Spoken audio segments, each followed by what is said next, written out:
"I just want to buy and leave," said the 80-year-old black woman. The Mafia boss laughed so hard his coffee nearly spilled. 60 seconds later, he forgot how to breathe. The bell above the door chimed softly. 4:47 p.m. Thursday. Koreatown, Los Angeles. The kind of neighborhood where old traditions meet new money. Where neon signs flicker above century-old recipes. Where certain buildings hold secrets that never make it to police reports.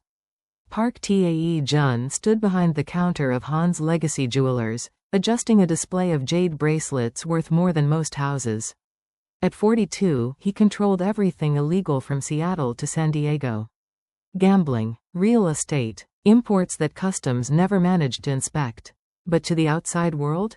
Philanthropist, businessman, the kind of man who donated to children's hospitals and shook hands with mayors. The bell chimed again. An old black woman shuffled through the door. She had to be 80. Maybe older. Silver hair pulled back in a neat bun. Simple navy dress, the kind you find at church thrift stores. Shoes worn at the heels. Purse made of cracked leather, peeling at the corners. She looked like someone's lost grandmother. The kind of woman who wandered into the wrong store looking for the bus stop. Tae-jun's eyes swept over her once. Dismissed her completely. "Jun-ho," he said in Korean to his lieutenant near the back. "Handle this." Jun-ho stepped forward. Broad shoulders, scar running down his left cheek. His expression was polite but cold. The kind of politeness that says you're in the wrong place. "Ma'am." His accent was thick. "I think you may be lost. There's a pawn shop 2 blocks down. They can help you better." The old woman didn't move. Didn't blink. "I'm not lost." Her voice was quiet, steady, the kind of voice that had seen too much to be rattled by anything anymore. She raised a wrinkled finger. Pointed at the glass case in the center of the room. Inside sat a necklace. Teardrop sapphire surrounded by diamonds. The kind of piece that makes wealthy women weep with envy. Price tag, $2.3 million. "I want that one," she said. "I'll pay cash. Then I'll leave." Simple. Silence. Then laughter. Tae-jun couldn't help himself. He laughed so hard his shoulders shook. His men joined in. Rich customers nearby covered their mouths, giggling like schoolchildren. "Grandmother," Tae-jun said, walking toward her with an amused smirk, "do you know where you are? Do you know what that necklace costs?" The old woman met his eyes. "I know exactly where I am, young man. And I know exactly what it costs." Something flickered in her gaze. Something cold. Something ancient. Tae-jun ignored it. "Show me your money, or leave." She reached into her cracked leather purse. Pulled out a black card. Placed it gently on the counter. American Express Centurion. Jun-ho picked it up. Walked to the register. Swiped. The machine beeped. Approved. He looked at the name on the card. His face went white. "If you're listening right now, help me prove something wrong. My mother said I wouldn't even reach 1,000 subscribers, but I believe stories like this deserve to be heard. Help me show her that these tales matter. Subscribe to Tales by Wave and let's keep breathing life into stories that were never meant to stay silent." Now, let's continue. Some names belong to history books. Some names belong to graveyards. And some names make grown men forget how to stand. Tae-jun walked toward the register. Still smirking. Still convinced this was some kind of joke. "What's wrong, Jun-ho? Did grandmother empty her retirement fund?" Jun-ho didn't respond. His hands trembled as he held the card. Tae-jun snatched it from him. "Read the name. Delphine Murray Carter." The smirk melted off his face like candle wax. For a moment, he didn't move. Didn't breathe. Didn't blink. Then he turned, slowly, very slowly, to look at the old woman standing in his store. "That's not possible," he whispered. Delphine tilted her head slightly. "What's the matter, young man? You look like you've seen a ghost." And in a way, he had. Because Park Tae-jun knew that name. Every crime boss from Los Angeles to Seoul knew that name. The Quiet Hand. In the 1970s and 80s, Delphine Carter had been the silent architect behind some of the largest financial moves in American underground history. She never touched a weapon. Never raised her voice. But she had bankrolled empires. Collapsed cartels from the inside. And according to whispered rumors, personally orchestrated the fall of 3 powerful families who made the mistake of crossing her. Then in 1989, she vanished. No body, no trail, no trace. Most people assumed she was dead. Killed by enemies. Buried somewhere in the Nevada desert where secrets go to rot. But here she stood. 80 years old. Thrift store dress. Cracked leather purse. Asking to buy a necklace like she was picking up groceries. Tae Jun's throat went dry. "Mrs. Carter," he said, his voice dropping to something almost respectful, "I didn't realize." "Of course you didn't." Her tone remained calm, unbothered. That was the point. She looked around the store. At his men. At the cameras. At the customers pretending not to stare. "You've built something impressive here, Tae Jun. Your grandfather would be proud." Tae Jun's chest tightened. "You knew my grandfather?" Delphine's eyes softened. Just for a moment. "Knew him? Child, I saved him. Some debts are paid with money. Some debts are paid with blood. And some debts stretch across generations like chains that never break." Tae Jun stared at Delphine. His mind racing. His heart pounding. "Saved him? What do you mean saved him?" Delphine didn't rush. She never rushed. 80 years had taught her that silence makes words heavier. Seoul, 1951. The war had just ripped your country in half. She paused. Let the weight settle. Millions displaced. Families torn apart. Children starving in the streets. Bodies stacked like firewood. The store had gone silent. Customers leaned in. Staff stopped pretending to work. Even the air seemed to hold its breath. Your grandfather was 12 years old. Orphaned. Hiding in the rubble of a bombed-out school. 3 days from death. Tae Jun swallowed hard. His grandfather never spoke about those years. Never explained how he made it to America. Just said he got lucky. "I was 19, Delphine continued. A nurse with an all-black medical unit.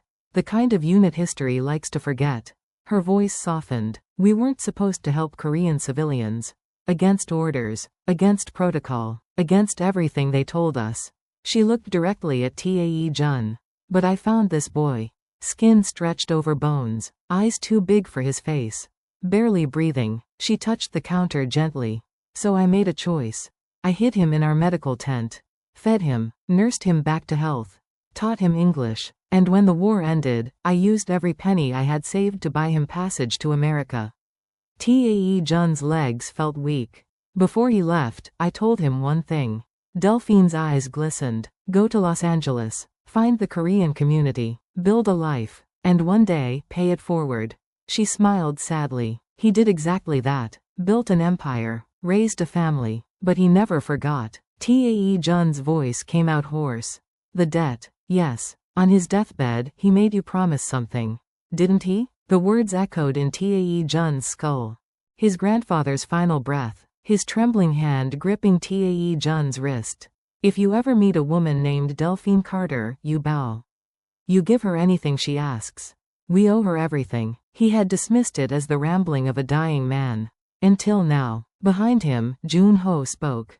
His voice cracked. Strange. Broken. "Grandmother. Please. Not here. Grandmother." Tae Jun spun around. "What did you just call her?"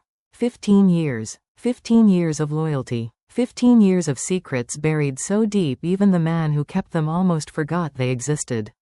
Until one word dug them all up. Tae Jun stared at Jun-ho. The man who had stood beside him through wars. Through betrayals. Through blood and fire and everything in between. "Explain. Now." Jun-ho closed his eyes. When he opened them, something had shifted. His posture changed. His shoulders dropped. The mask he had worn for 15 years cracked down the middle. "My real name is Marcus." His accent faded. His voice softened. "Marcus Delano Carter." The room went cold. "She's my grandmother." Tae Jun's hand drifted toward his weapon. "You've been lying to me. For 15 years. I've been protecting you." "Protecting me?" Tae Jun stepped closer. "From what?" Marcus glanced at Delphine. She nodded slowly. "Permission granted." "My grandmother has enemies," Marcus said. "Powerful ones. The kind who erase problems and never leave fingerprints. I needed to be positioned somewhere I could watch. Listen. Intercept threats before they reached her." Tae Jun's jaw tightened. "So you used me?" "No. I served you. Every enemy that came for your family over the past 15 years? Every deal that almost went wrong?" Every rival who suddenly backed off. Marcus stepped forward. That was me. Protecting you. Because protecting you meant protecting her. Silence swallowed the room. Tae Jun processed it all. Late nights Marcus volunteered for. Competitors who vanished without explanation. Threats that dissolved before they became problems. 15 years of invisible shields. All for the old woman standing 5 feet away in a thrift store dress. Delphine watched the two men. Her grandson. And the crime boss whose empire rested on a foundation he never knew she built. Now that the family reunion is settled, she said calmly, reaching into her cracked leather purse, let me show you something else. She pulled out a photograph. Old, faded, creased from decades of handling. Do you recognize this woman, Tae Jun? He took the photo. His hands trembled. A young Korean woman stared back at him. Beautiful, radiant, full of life. A smile that could stop traffic. This is my mother, he whispered.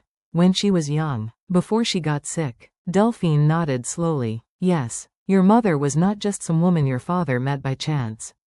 She paused. Let the silence stretch. During the war, I saved another life. A young Korean woman. A refugee who became my closest friend. When her daughter was born, I held her. Named her. Swore to protect her forever.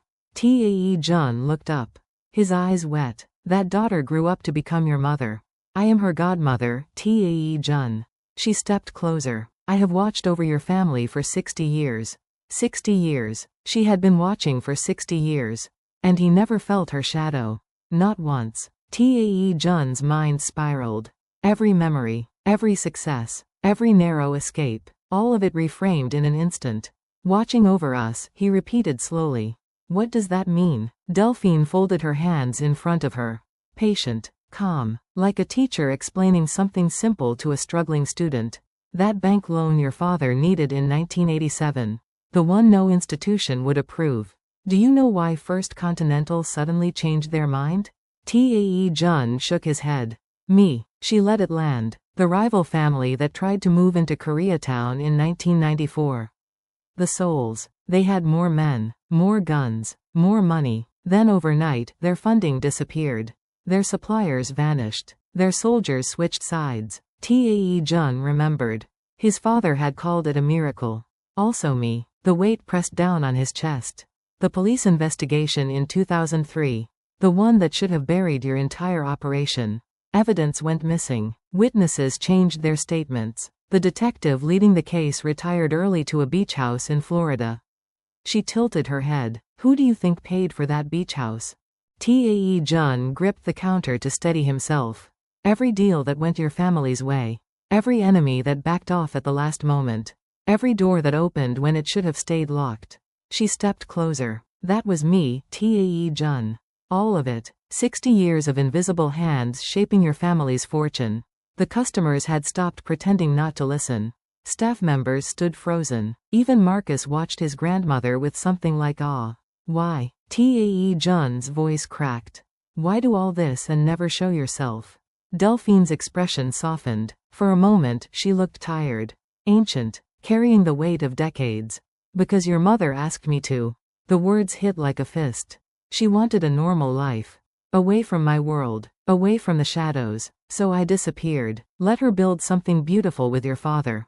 Let her raise you without knowing my name. She touched the glass counter gently. But I never stopped protecting. Never stopped watching. Even when she got sick. Even when she passed. Her voice wavered. Just slightly. I was there, Tae Jun. At her funeral. Standing in the back. You walked right past me. Tears blurred his vision. But I'm not here to collect old debts. She straightened. I'm here because I'm dying. And before I go, I need you to understand something. Dying. The word hung in the air like smoke that refused to clear. And suddenly, everything made sense.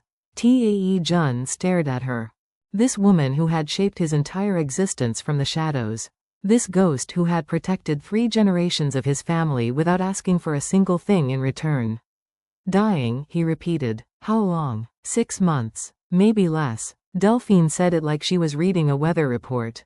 Doctors have done what they can. But some battles even I cannot win.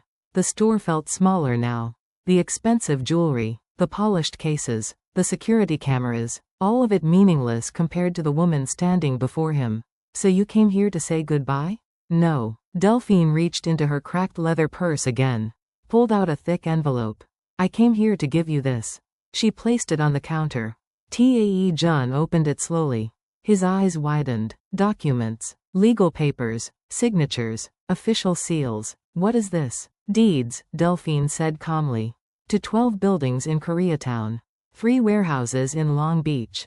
A shipping company with routes to Seoul, Tokyo, and Singapore. She paused. And a 62% controlling interest in a holding company that owns this building. Tae Jun looked up sharply. This building? You've been paying rent to a shell corporation for 15 years. That corporation answers to a trust. That trust answers to me. She smiled faintly. I am your landlord, Tae Jun. I have been since the day you opened this store. Marcus stepped forward. Grandmother, you never told me. I never told anyone. She kept her eyes on Tae Jun. These documents transfer everything to you. Consider it a gift. A final repayment for the debt your grandfather spent his whole life trying to honor. Tae Jun's hands shook as he held the papers. A fortune. An empire within an empire. Handed to him like spare change. Why? His voice broke. Why give me all this? Delphine was quiet for a moment. Then she spoke. Because your grandfather saved my life once. Tae Jun frowned. You saved him. In Korea. During the war. Yes. And 10 years later, he saved me. Her eyes glistened. Chicago, 1961. 3 men came to kill me. Your grandfather was there on business. He didn't know me, didn't owe me anything, but he stepped in front of a bullet meant for my chest. She touched the spot above her heart. He almost died protecting a woman he barely remembered. When I asked him why, he said 4 words. Her voice cracked. Because you saved me. She looked at Tae Jun. That's the kind of man your grandfather was. And that's the kind of man I need you to become. Shame. It starts in the stomach. Crawls up the chest. Wraps around the throat like a fist. And by the time it reaches the eyes, there's no hiding it. Tae Jun stood frozen. Every moment from the past 20 minutes replayed in his mind. The way he dismissed her at the door. The way he laughed. The way his men giggled like hyenas circling weak prey. He had mocked the woman who made his family possible. Laughed at the hands that had shaped his entire existence. Disrespected the one person his grandfather had begged him to honor. His eyes drifted to the customers near the window. The same ones who had covered their mouths and snickered. Now they stared at their shoes. Faces red. Shoulders hunched. Nobody laughing anymore. His staff stood like statues. Afraid to move. Afraid to breathe. The silence was deafening. Tae Jun looked at Delphine. Really looked at her. Past the worn shoes. Past the thrift store dress. Past the cracked leather purse. He saw the woman who had nursed a dying boy back to life in a war zone. The woman who had spent 60 years protecting strangers. The woman who had buried her secrets so deep that even the people she saved never knew her name. And he had laughed at her. His throat tightened. Mrs. Carter. His voice was hoarse. Barely a whisper. I am sorry. Delphine tilted her head. For what? For the way I treated you when you walked through that door. For assuming you were less than. For laughing when I should have listened. He bowed his head. My grandfather would be ashamed of me. The words hung in the air. Delphine studied him, her gaze sharp, measuring, testing. Then her expression softened. Shame is easy, child. Any fool can feel shame after the truth comes out. She stepped closer. The real question is what you do next. She turned toward the glass case. Toward the sapphire necklace still sitting under the lights. Now, about what I came here to buy. Some things cannot be bought. Some things can only be given. And some gifts carry more weight than the person receiving them will ever understand. Tae Jun walked to the glass case. His footsteps echoed through the silent store. He pulled out his keys. Unlocked the display. Reached inside with both hands. The sapphire necklace caught the light as he lifted it. Diamonds sparkled like frozen tears. The teardrop sapphire glowed deep blue. Almost alive. $2.3 million. That's what the price tag said. But price tags are for customers. And Delphine Carter was not a customer. She was family. Tae Jun walked toward her slowly. Each step deliberate. Each step carrying the weight of 3 generations. He stopped in front of her. Mrs. Carter. His voice was steady now. Certain. This is not a sale. Delphine raised an eyebrow. Then what is it? A gift. He held up the necklace. From the Park family to the woman who made us possible. He moved behind her, gently placed the necklace around her throat. His fingers trembled as he clasped it. The sapphire rested against her chest. Glowing. Perfect. Delphine touched it softly. Her fingers traced the diamonds. The teardrop stone. For a moment, her composure cracked. Her chin quivered. Her eyes glistened. 80 years of walls. 80 years of strength. 80 years of carrying everything alone. And now, a simple gift had done what enemies never could. It had reached her heart. It's beautiful, she whispered. It belongs to you, Tae Jun said. It always did. We just didn't know it. Marcus stepped forward, knelt before his grandmother, took her hands in his. Come home with me, grandmother. His voice broke. You've done enough. Rest now. Delphine looked at her grandson. The boy she had sent away to protect. The man he had become in the shadows. She touched his face gently. Traced the scar on his cheek. Soon, baby. She smiled through the tears. But not yet. I have one more thing to do before I leave this place. She turned to face the room. The staff. The customers. The men in expensive suits who had laughed at her worn shoes. Her voice rang out clear and strong. Gather around. All of you. There's something you need to hear. Wisdom doesn't shout. It whispers. And sometimes, the quietest voice in the room carries the heaviest truth. Everyone moved closer. Staff members. Customers. Even the security guards who had been ready to throw her out 20 minutes ago. Delphine stood in the center of the room. The sapphire glittering at her throat. Her worn shoes still on her feet. Her cracked purse still hanging from her arm. She looked at each face. One by one. Letting the silence build. Then she spoke. When I walked through that door, you saw an old woman. Poor. Confused. Lost. Nobody moved. You saw my shoes and decided I didn't belong. You saw my dress and assumed I had nothing. You saw my skin and made up your minds before I opened my mouth. A woman near the window wiped her eyes. A man in a designer suit stared at the floor. I have built empires, Delphine continued. I have fed families, funded hospitals, put children through school who never knew my name. I have shaped the fortunes of people in this very room. She paused. And I did it all looking exactly like this. Her voice softened. Because I learned something a long time ago. Something most people never understand. She looked at Tae Jun. True wealth isn't what you wear. It isn't what you drive. It isn't the number in your bank account. Her eyes swept the room. True wealth is what you build for others. What you protect when nobody's watching. What you leave behind when you're gone. She touched the sapphire at her throat. This necklace is beautiful. But in 50 years, nobody will remember it. What they'll remember is how you treated the person wearing it. Silence. You laughed at me today. Some of you. And I forgive you. Because I've been laughed at my whole life. By people with less excuse than you. She straightened her spine. But let this moment teach you something. Her voice hardened. Never judge a book by its cover. Because some covers are disguises. And some disguises hide queens. She came to buy a necklace. She left owning their souls. Delphine turned toward the door. Her steps slow but steady. The sapphire swayed gently against her chest. Tae Jun moved first. He walked ahead of her. Opened the door himself. Bowed his head as she approached. Mrs. Carter. She stopped. Looked at him. Your grandfather would be proud of you, she said softly. Not for the empire. Not for the money. But for this moment. For choosing humility when pride would have been easier. Tae Jun's eyes burned.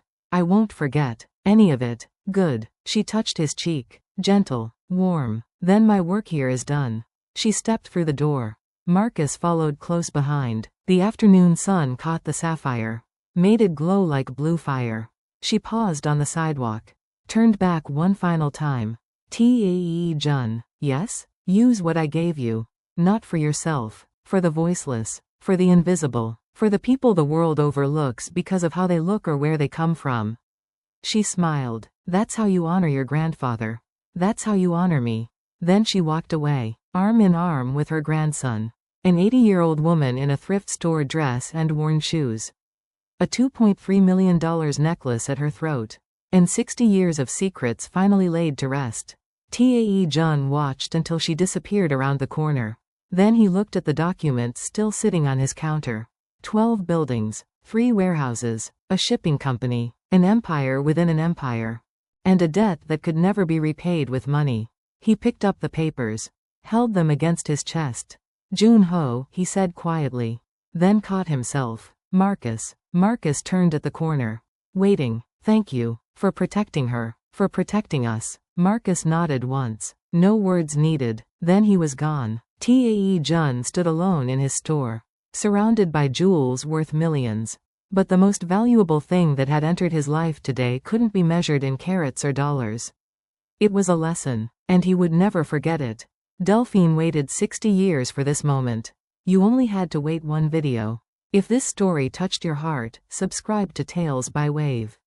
Share it with someone who needs to hear it. And drop a comment. Would you have recognized Delphine's worth the moment she walked through that door? Or would you have laughed too? Be honest. We all have something to learn. More legacies are coming. Don't miss them.